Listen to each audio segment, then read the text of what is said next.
Hello guys, कहते हैं आप सभी लोग। आशा करता हूँ आप लोग बहुत अच्छे होंगे। आज की इस क्लास में हम लोग देखेंगे, हम लोगों ने स्टार्ट किया था मेजरमेंट एंड यूनिट का चैप्टर। इसकी 2 क्लासेस ऑलरेडी हो चुकी हैं एएलपी के लिए, जो आपके सीबीटी 1 और सीबीटी 2 दोनों में काम आने वाली है। ठीक है, तो ये वाली क्लास में हमारी ये तीसरी नंबर की क्लास है। आज हम समझेंगे practical unit. Day to day life में हम कौन से प्रैक्टिकल यूनिट यूज करते हैं, बड़े यूनिट कौन से होते हैं, छोटे यूनिट कौन से होते हैं, सारे आपको कंसेप्ट मैं इस क्लास में सिखाने वाला हूं। तो वीडियो के अंत तक बने रहिएगा। और अगर वीडियो पसंद आए तो वीडियो को लाइक कर दीजिएगा। चैनल बने हो तो अभी सब्सक्राइब कर लो चैनल को, ताकि आगे आने वाली जितनी भी क्लासेस आपको प्रोवाइड होती रहे। आइए समझते हैं। सबसे पहले थोड़ा सा जानते हैं प्रैक्टिकल यूनिट क्या होता है। डे टू डे लाइफ में हम ऐसे कौन से यूनिट हैं जिनको हम प्रैक्टिकल यूनिट कहते हैं। प्रैक्टिकल यूनिट का मतलब यह है कि जब आपका दूध वाला आपको दूध देने आता है तो आप उससे बोलोगे, जैसे कि आपने एसआई सिस्टम पढ़ा है। एसआई सिस्टम में आपको पता है कि वॉल्यूम, आप जो मिल्क लेते हो वो क्या होता है, उसके पास आयतन होता है, यानी वॉल्यूम होता है। उस वॉल्यूम का यूनिट काय में होता है, तो आप कहोगे एसआई सिस्टम में मीटर क्यूब में होता है। वॉल्यूम का यूनिट क्या होता है, मीटर क्यूब होता है एसआई सिस्टम में। अगर मैं आप मिल्क वाले से बोलता हूं, दूध वाले से, कि भाई मेरे को मीटर क्यूब दे दे, 1 मीटर क्यूब दे दे, तो उसको बात समझ में नहीं आएगी। उसको क्या समझ में आएगा कि 1 लीटर मिल्क दे दो मेरे को। क्या दे दो, 1 लीटर मिल्क दे दो। तो लीटर क्या है, एक प्रैक्टिकल यूनिट हो गया। लीटर क्या है, एक प्रैक्टिकल यूनिट हो गया। इसी तरह से अगर मैं बात करूं, आप 100 किलो की बात करें, किसकी बात करें, 100 किलो। 100 किलो को हमने एक कट्टे में भर दिया और इसको एक नाम दे दिया कि 100 किलो को हम बोला करेंगे 1 क्विंटल। तो 100 किलो जो मास है ना, वो किसके बराबर है, 1 क्विंटल के बराबर है। तो बेसिकली 1 क्विंटल जो है ना, जिसको हम जानते हैं, सभी लोग जानते हैं, गांव के सभी लोग जानते हैं कि 1 क्विंटल का मतलब क्या होता है, 100 किलो होता है। तो 1 क्विंटल ही आपका क्या कहलाएगा, प्रैक्टिकल यूनिट कहलाएगा। तो आज ऐसे ही कुछ प्रैक्टिकल यूनिट जो है हम स्टडी करेंगे। चलिए, सबसे पहले हम बात करेंगे प्रैक्टिकल यूनिट में किसके, लेंथ के प्रैक्टिकल यूनिट, यानी कि दूरी के, दूरी या लंबाई के। तो दूरी के बड़े यूनिट कौन से होते हैं, तो 3 यूनिट होते हैं दूरी के। समझिए, सबसे पहला होता है आपका एस्ट्रोनॉमिकल यूनिट, जिसको हिंदी में कहा जाता है खगोलीय मात्रक। दूसरा होता है लाइट ईयर, यानी कि प्रकाश वर्ष। और तीसरा होता है पारसेक। ये मोस्ट इंपोर्टेंट यूनिट्स है, यहां से क्वेश्चन निश्चित रूप से बनेगा। तो चलो एक एक करके हम स्टडी करते हैं। सबसे पहले जानते हैं एस्ट्रोनॉमिकल यूनिट क्या होता है, यानी कि खगोलीय मात्रक क्या होता है। सबसे पहली बात कि ये जो खगोलीय मात्रक होता है, इसका प्रयोग हम प्लैनेट का डिस्टेंस कैलकुलेट करने के लिए किया करते हैं। ठीक है, आइए समझते हैं एक खगोलीय मात्रक किसको कहा जाता है। अगर इसकी डेफिनेशन देखी जाए तो डेफिनेशन हमको बताती है कि सूर्य और पृथ्वी के बीच की माध्य दूरी को क्या कहा जाता है, एक खगोलीय मात्रक कहा जाता है। यानी कि सूर्य और पृथ्वी, ये हमारा सूर्य है और ये पृथ्वी है, इनके बीच की जो माध्य दूरी होती है उसे क्या कहते हैं, यस, खगोलीय मात्रक कहा जाता है। अब केपलर ने, आपने केपलर के बारे में सुना होगा, लोअर क्लासेस 11 12 में हमने पढ़ा होगा। तो केपलर ने हमको कुछ नियम दिए थे। उनका एक नियम ये कहता है कि ये जो सूर्य के चारों तरफ जितने भी प्लैनेट्स होते हैं, यानी कि ग्रह वगैरह होते हैं, वो उसके चारों तरफ चक्कर लगाते हैं, तो उनका रास्ता कैसा होता है, तो वो जो रास्ता होता है वो अंडाकार होता है। अंडाकार शेप का मतलब होता है दीर्घवृत्त होता है। क्या होता है, दीर्घवृत्त। ठीक है, अब इस दीर्घवृत्त में क्या होते हैं, 2 एक्सिस होते हैं। कितने एक्सिस होते हैं, 2। एक होता है आपका माइनर एक्सिस, यानी कि छोटा अक्ष, और एक होता है मेजर एक्सिस, यानी कि बड़ा अक्ष। ठीक है, और इस दीर्घवृत्त की स्पेशलिटी ये होती है कि यहां पर 2 फोकस होते हैं, यानी कि 2 पॉइंट होते हैं, फोकस बिंदु बोलते हैं उनको। एक को हम बोल सकते हैं F1 और एक को हम बोल सकते हैं F2। तो सन जो होता है ना, वो इनमें से किसी भी पॉइंट पर हो सकता है। सपोज वो यहां पर है, सन कहां पर है, यहां पर, और पृथ्वी इसके चारों तरफ क्या कर रही है, घूम रही है। तो अब जरा यहां पर आप देखिएगा कि देखो, सूर्य और पृथ्वी, इनको मिलाने वाली औसत डिस्टेंस को, सूर्य और पृथ्वी इन दोनों को मिलाने वाली एवरेज डिस्टेंस को क्या कहेंगे हम, 1 एस्ट्रोनॉमिकल यूनिट कहेंगे। अब यहां पर कुछ पॉइंट हैं जो आपको समझने हैं। जब ये पृथ्वी हमारी यहां आ जाएगी, कहां पर आ जाएगी, यहां पर, तो इस समय होगा 3 जनवरी। ठीक है, और 3 जनवरी को क्या कहा जाता है, उपसौर कहा जाता है। क्या कहा जाता है, उपसौर कहा जाता है। इस समय हमारी जो पृथ्वी होती है सन के काफी नजदीक होती है। अगर हमारी ये पृथ्वी घूमकर यहां पहुंच जाती है, कहां पहुंच जाती है, यहां पर, इसको बोलते हैं अपसौर। ठीक है, ये 4 जुलाई को पड़ता है। कब पड़ता है, 4 जुलाई को पड़ता है। इसको क्या कहा जाता है, अपसौर। आइए अब मैं अगली चीज आपको बताता हूं। जब उपसौर होता है तो उस समय पृथ्वी का सूर्य से जो डिस्टेंस होता है वो कितना होता है, वो डिस्टेंस होता है 14.7 करोड़ किलोमीटर। ठीक है, और जब अपसौर होता है 4 जुलाई को, तो उस समय सूर्य का पृथ्वी से जो डिस्टेंस होता है वो कितना होता है, 15.2 करोड़ किलोमीटर। अब इन दोनों का अगर हम एवरेज निकालें, क्या निकालें, इन दोनों का अगर हम एवरेज निकालें, तो वो एवरेज जो आता है वो कितना आता है, 14.95 करोड़ किलोमीटर आता है। अब ये जो एवरेज आता है इसी को क्या कहा जाता है, 1 AU कहा जाता है। क्या कहा जाता है, 1 AU, ठीक है। अब लेकिन बेसिकली आपको एग्जाम में कौन सा इसका नंबर दिया होता है तो वो सुन लो। इसका एग्जैक्ट मीटर में नंबर दिया जा सकता है। तो मीटर की अगर हम बात करें तो मीटर में इसका यूनिट होता है 1 AU आपका होता है 1.496 इंटू 10⁻11 मीटर। 1.496 गुणा 10⁻11 मीटर को क्या कहा जाता है, 1 AU कहा जाता है। तो ये आपका क्या होता है, 1 AU है। अब इससे संबंधित कुछ क्वेश्चन आपसे पूछे जा सकते हैं कि जब पृथ्वी हमारी सूर्य के नजदीक होती है, जब मतलब उपसौर होता है, तो उस समय पृथ्वी की वेलोसिटी जो होती है वो मैक्सिमम होती है। कैसी होती है, मैक्सिमम, ठीक है। और जब अपसौर होता है तो हमारी पृथ्वी वेलोसिटी कैसी होती है, मिनिमम होती है। अगर आपसे एग्जाम में पूछ ले कि ये दो प्लेनेट की सिचुएशन है, एक प्लेनेट यहां पर है सन से और एक प्लेनेट जहां पर है, मतलब पहले प्लेनेट यहां पर है ए सिचुएशन पर और अब कहां पर है, बी सिचुएशन पर, तो आपको बताना है किस लोकेशन पर इसकी वेलोसिटी फास्ट होगी। तो ये वाला पॉइंट सन के नजदीक है, बोलो हाँ।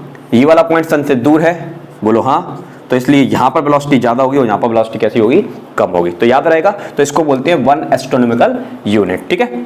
वो कितना होता है, 1 AU मीटर में 1.496 इंटू 10⁻11 मीटर होता है। क्लियर हो गया। अब बढ़ते हैं अगले यूनिट की तरफ जिसका नाम है प्रकाश वर्ष। आइए अब समझते हैं लाइट ईयर। लाइट ईयर काफी इंटरेस्टिंग यूनिट है जो आपको बहुत अच्छी चीज सिखाएगा। सुनो, पहले तो लाइट ईयर का मतलब क्या होता है, यानी कि प्रकाश वर्ष। प्रकाश वर्ष का मतलब क्या है, प्रकाश द्वारा एक वर्ष में चली गई दूरी को क्या कहा जाता है, लाइट ईयर कहा जाता है। क्या आपको पता है प्रकाश की स्पीड कितनी होती है, प्रकाश की चाल कितनी होती है? तो याद रखना मेरे भाई, प्रकाश की चाल होती है 3 × 10⁸ मीटर पर सेकंड, यानी कि 1 सेकंड में 3 अरब मीटर, इतना दूर चला जाता है प्रकाश हमारा, 1 सेकंड में 3 अरब मीटर।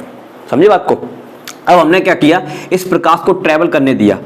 क्या करने दिया, ट्रेवल। इसको 1 मिनट तक ट्रेवल करने दिया, बहुत दूर चला गया होगा। जब 1 सेकंड में 3 अरब मीटर, तो सोचो 1 मिनट में कितना गया होगा। 1 घंटे तक ट्रेवल करने दिया और दूर चला गया होगा। 1 दिन तक ट्रेवल करने दिया और दूर चला गया होगा। 1 महीने तक ट्रेवल करने दिया और दूर चला गया होगा। अब 1 साल तक ट्रेवल करने दिया तो कितना दूर चला गया। तो वो जो डिस्टेंस बनता है ना, वो जो लंबाई बनती है, उसी का नाम क्या होता है, 1 लाइट ईयर कहा जाता है, ठीक है। अब ये 1 लाइट ईयर कितना बड़ा होता है, कितना बड़ा होता है उसको हम याद करेंगे। देखो कैसे निकालेंगे, पहले वो देख लो। देखो 3 × 10⁸ मीटर, ये कितने सेकंड में चला, 1 सेकंड में। अच्छा, तो 1 मिनट में कितना चलेगा, तो 60 का मल्टीप्लाई कर दो तो वो 1 मिनट में दूरी आ जाएगी। 1 घंटे में कितना चलेगा, तो 60 का मल्टीप्लाई और कर दो तो 1 घंटे की दूरी आ जाएगी। 1 दिन में कितने चलेगा, तो 24 का मल्टीप्लाई कर दो तो 1 दिन की दूरी आ जाएगी। और 365 दिन, यानी कि 1 साल में कितने दिन होते हैं, 365 दिन, उसका मल्टीप्लाई कर दो तो 1 साल का दूरी निकल आएगा। तो ये जो पूरा मल्टीप्लाई है ना, इसी को क्या कहा जाता है, 1 लाइट ईयर कहा जाता है। और इसी को आपको याद कर लेना है। तो कितना आता है, 9.46 इंटू 10⁻15 मीटर, ठीक है। यानी कि 10 के पीछे कितनी जीरो लगानी पड़ेगी, 15 जीरो लगानी पड़ेगी। इतना बड़ा जो यूनिट होता है ना, उसको क्या कहा जाता है, 1 लाइट ईयर कहा जाता है। अब देखो 1 लाइट ईयर से आपको एक चीज समझ में आनी चाहिए कि 1 लाइट ईयर का मतलब 1 वर्ष में इतना दूरी प्रकाश चल लेता है, उसको 1 लाइट ईयर कहते हैं। अब इससे बड़ी अच्छी चीज हमको समझ में आती है कि जैसे कोई स्टार 2 लाइट ईयर डिस्टेंस पर है। कितने डिस्टेंस पर है, 2 लाइट ईयर डिस्टेंस पर। तो एक तो चीज आ गई कि 20 का मल्टीप्लाई इससे कर देंगे तो दूरी पता चल जाएगी। दूसरा क्या आपको समझ में आया कि वो स्टार जो है ना, वहां से लाइट कब चली, आज से 20 साल पहले, और आज वो हमारी आइस में एंटर करती है, आज वो स्टार हमको नजर आता है। देखो वो स्टार। इसी तरह से एक स्टार 3000 लाइट ईयर की डिस्टेंस पर है। इससे क्या मतलब समझ में आया कि 3000 का इससे गुणा कर देंगे तो दूरी तो हमको पता चल जाएगी। और एक और चीज हमको ये समझ में आएगी कि वहां से लाइट कब चली होगी, तो वहां से लाइट चली होगी आज से 3000 साल पहले, और आज वो लाइट हमारी आंखों में आ रही है, आज हमको वो स्टार नजर आ रहा है। कई स्टार इस ब्रह्मांड में इतनी डिस्टेंस पर है, वहां से अभी तक लाइट चल रही है, वो अभी तक अर्थ तक पहुंच ही नहीं पाई है, अर्थ तक पहुंच नहीं पाई है। तो ये लाइट ईयर होता है, ठीक है। यहां से हमको 2 इंफॉर्मेशन मिलती है कि वो स्टार कितनी दूरी पर है और वहां से लाइट कब चली। काफी इंटरेस्टिंग यूनिट है, ठीक है। तो याद रख लीजिएगा 1 लाइट ईयर इक्वल टू कितना होता है, 9.46 × 10⁻15 मीटर होता है, ठीक है। अब हम आपको बताते हैं पारसेक। पारसेक क्या होता है, आइए अब हम समझते हैं पारसेक। पारसेक का मतलब होता है पैरालैक्टिक सेकेंड। इसका फुल नाम क्या होता है, पैरालैक्टिक सेकेंड। अब देखो आपको एक चीज समझनी है, जैसे ये एक सर्कल है, मतलब वॉच है आपकी, ठीक है। यहाँ पर कितना डिग्री होता है, 0 डिग्री। यहाँ पर कितना होता है, 90 डिग्री। यहाँ कितना होता है, 180 डिग्री। यहाँ कितना होता है, 270 डिग्री। और यहाँ कितना होता है, 360 डिग्री। यानी कि एक घुमाव में कितना एंगल बनता है, 360 डिग्री बनता है। ओके जी, ठीक। डिग्री यानी कि एंगल आपका 1 डिग्री, 2 डिग्री, 3 डिग्री, तो यहाँ पर 1 डिग्री की, देखो किसी भी चीज का एंगल बनने के लिए कितनी लाइन चाहिए, 2 लाइन चाहिए। तो अगर 1 डिग्री है तो 1 डिग्री एंगल है ना, तो इसके लिए कितनी लाइन चाहिए आपको, 2 लाइन चाहिए। तो हमने क्या किया, इन 1 डिग्री की लाइन को निकाला और इनको काफी डिस्टेंस तक फैलाया। तो ये 1 डिग्री की जो 2 लाइनें होंगी ना, वो काफी बारीक होंगी, काफी पास होंगी, लेकिन काफी आगे जाकर वो क्या हो जाएगी, फैल जाएंगी। क्या कर जाएंगी, फैल जाएंगी। जिस लोकेशन पे भी जाके फैलेंगी ना, वहां पर जाकर हमने इसके 60 हिस्से कर दिए। कितने हिस्से कर दिए, 60। यानी कि 1 डिग्री के आपने कितने हिस्से कर दिए, 60 हिस्से कर दिए। उस 60 हिस्से का एक भाग, 1 डिग्री का 60 हिस्से का एक भाग क्या कहलाता है, 1 मिनट कहलाता है। क्या कहलाता है भाई, 1 मिनट कहलाता है। अब 1 मिनट भी एक एंगल है, तो अब इस 1 मिनट की भी हमने 2 लाइनें निकाली। ये कौन सा एंगल है, 1 मिनट है। ये कौन सा एंगल था, 1 डिग्री। तो 1 डिग्री के हमने फैला लिया, उसके कितने हिस्से किए, 60 हिस्से किए, और उसके एक हिस्से को क्या कहा हमने, 1 मिनट कहा। अब 1 मिनट की लाइन निकाली, उसको भी हमने फैला लिया, वो भी काफी किलोमीटर की डिस्टेंस पर जाकर वो भी फैल जाएंगी। तो उसके भी हमने कितने हिस्से कर लिए, 60 हिस्से कर लिए। उसके किसके हिस्से किए, 1 मिनट के भी हमने 60 हिस्से किए। उसके एक हिस्से को हम क्या कहेंगे, 1 सेकंड कहेंगे। क्या कहेंगे, 1 सेकंड। तो आपको पता होना चाहिए कि 1 मिनट कौन सा एंगल होता है और 1 सेकंड कौन सा एंगल होता है। तो अब यहां पर पारसेक में मैंने ये क्यों बताया, तो सुनिए, ये जो हमारी सन होता है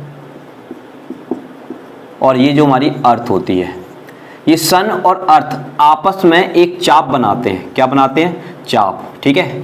और ये चाप किसी पॉइंट पर, ये चाप सन और अर्थ, इनको मिलाने वाली डिस्टेंस को क्या कहा था, अभी आपने अब बताया था ना, 1 AU, यानी कि एस्ट्रोनॉमिकल यूनिट, ठीक है। सूर्य और पृथ्वी के बीच की जो औसत दूरी होती है उसको क्या कहते हैं, 1 एस्ट्रोनॉमिकल यूनिट। इसी को हम चाप मान लेते हैं। क्या मान लेते हैं, चाप। तो ये जो चाप होता है, किसी पॉइंट पर 1 सेकंड का एंगल बना दे। कितने सेकंड का एंगल बना दे, 1 सेकंड का एंगल बना दे, तो उस समय इस पॉइंट से इसका जो त्रिज्या होगा ना, उसी को क्या कहेंगे, 1 पारसेक कहेंगे। और इसको हम एंगल के फॉर्मूले से कैलकुलेट करके निकाल लेते हैं। तो आपको डायरेक्ट याद रखना है कि 1 पारसेक कितना होता है, 3.08 इंटू 10⁻16 मीटर होता है। 3.08 इंटू 10⁻16 मीटर क्या होता है, पारसेक होता है। बात समझ में आ गई। ये तो हमने स्टडी किए बिग यूनिट ऑफ लेंथ, यानी कि ये बड़े बड़े यूनिट्स होते हैं जिनको हम प्लैनेट्स का डिस्टेंस या स्टार का डिस्टेंस। तो स्टार का डिस्टेंस नापने के लिए हम लाइट ईयर या पारसेक का यूज करते हैं, और प्लैनेट का डिस्टेंस नापने के लिए किसका यूज करते हैं, खगोलीय मात्रक का। लेकिन घर में तो इसका यूज नहीं कर सकते कि इतनी बड़ी बड़ी तो हमारी घर की लंबाइयां नहीं होती, ये तो बहुत बड़ा होता है। तो घरों में कौन से यूनिट यूज किए जाते हैं उनको भी समझते हैं। देखिए आइए, हम समझते हैं British unit and American unit, क्योंकि हम जब से इंडिया में रहते हैं तो लगभग हम उन्हीं यूनिट का यूज करते रहते हैं। तो ब्रिटिश यूनिट कौन से होते हैं वो आपको पता होना चाहिए। जैसे आपने 1 फुट पढ़ा है, ठीक है। 1 फुट किसके बराबर होता है, 12 इंच के बराबर होता है। कितने इंच के बराबर होता है, 12 इंच के बराबर होता है। और आपका जो 1 इंच होता है ना, वो कितना होता है, तो याद रखना 1 इंच करीब 2.5 सेंटीमीटर के बराबर होता है। किसके बराबर होता है, 2.5 सेंटीमीटर। इसको मीटर में बात करें तो 1 इंच कितने मीटर के बराबर होता है, 0.254 मीटर के बराबर होता है। और अगर आप इसमें 100 का मल्टीप्लाई कर देंगे तो ये क्या में चेंज हो जाएगा, सेंटीमीटर में। तो 1 इंच 2.54 सेंटीमीटर के बराबर होता है। 1 फुट कितना होता है, वही आपने जो स्किल देखा है, करीब 30 सेंटीमीटर के बराबर होता है। किसके बराबर होता है, 30 सेंटीमीटर के बराबर होता है, ठीक है। ओके जी। अच्छा, अब मैं आपको बताता हूं अमेरिकन यूनिट। अमेरिकन यूनिट क्या होते हैं, जैसे कि आपका माइल हो गया, ठीक है। जब हम जमीन पर यात्रा करते हैं, कहां पर यात्रा करते हैं, जमीन पर, तो जमीन पर यात्रा करते हैं तो उसके लिए हम शब्द यूज करते हैं माइल। 1 माइल जो होता है वो कितना होता है, 1609 मीटर के बराबर होता है। किसके बराबर होता है, 1609 मीटर के बराबर होता है। इसको हम बोलते हैं माइल या मील, जो भी आप पढ़ते हो, ठीक है। अब हम इसको अगला यूनिट की हम बात करें, नॉटिकल माइल। अब नॉटिकल माइल क्या होता है, तो जब हम समुद्र यात्रा करते हैं या जहाज से यात्रा करते हैं तो ये नॉटिकल माइल में ऐसे जाता है, ऐसे शेप बनाते हुए जाता है। तो नॉटिकल माइल जो होता है ना, अगर देखो ऐसे जाओगे तो ये ज़्यादा डिस्टेंस है, और स्ट्रेट जाओगे तो ये कम डिस्टेंस है। एक आदमी ऐसे गया यहाँ पहुँचा, एक आदमी सीधा गया यहाँ पहुँचा, तो इसने कम दूरी तय की, तो ये को बोलेंगे माइल। और ये ऐसे गया, इसको हम बोलेंगे नॉटिकल माइल। तो नॉटिकल माइल जो होता है माइल से ज़्यादा होता है। तो कितना होता है, तो याद रखना 1852 मीटर होता है, ठीक है। ओके, तो ये कुछ ब्रिटिश यूनिट और अमेरिकन यूनिट। अब मैं आपको बताता हूँ, अब चीज़ें जो होती हैं, कई चीज़ें सूक्ष्म स्तर पर भी होती हैं, ठीक है। ये बड़े स्तर पर थी, ये सूक्ष्म स्तर जो हमको आंखों से नहीं दिखती। तो जो चीजें आंखों से नहीं दिखती, बैक्टीरिया वगैरह जो होते हैं, वायरस वगैरह जो हमको आंखों से नहीं दिखते हैं, वो उनको क्या में नापते हैं, यस 1 माइक्रोमीटर में नापते हैं। तो याद रखना कि 1 माइक्रोमीटर जो होता है वो आपका कितना होता है, 10⁻⁻6 मीटर के बराबर होता है। इतना छोटा होता है। अब माइक्रोमीटर से भी छोटी चीजें होती हैं, आंसर यस, मॉलिक्यूल्स होते हैं, यानी कि अणु होते हैं। उन अणु का साइज क्या में होता है, नैनोमीटर में होता है। किसमें होता है, नैनोमीटर। जैसे वाटर के मॉलिक्यूल्स और भी चीजों के मॉलिक्यूल्स जो होते हैं, उनका साइज क्या में होता है, नैनोमीटर में। और 1 नैनोमीटर कितना होता है, 10⁻⁹ मीटर के बराबर होता है। अब मॉलिक्यूल से छोटा क्या होता है? यस, एटम्स होते हैं। क्या होते हैं? एटम। तो एक एटम का साइज क्या होता है? एटम की साइज को नापते हैं, एंगस्ट्रॉम में नापते हैं। तो 1 एंगस्ट्रॉम होता है, यानी कि एक के ऊपर डॉट सा लगा देंगे, तो 1 एंगस्ट्रॉम होता है 10⁻⁻10 मीटर होता है, ठीक है। और उससे भी छोटा जो हमारा नाभिक वगैरह हो गया, उसमें प्रोटॉन्स वगैरह हो गए, उनके साइज क्या होते हैं? फर्मी में होते हैं। तो एक फर्मी बराबर क्या होता है? 10⁻15 मीटर होता है। आशा करता हूँ ये सारी चीजें आपको समझ में आ गई होंगी। अगर कोई भी दिक्कत आती है तो कमेंट के माध्यम से जरूर बताइएगा, और क्लास कैसी लगी क्लास को अपना लाइक जरूर देना, और कमेंट के माध्यम से बताना कि आप किस टॉपिक पर वीडियो चाहते हैं। अभी के लिए जय हिंद, जय भारत।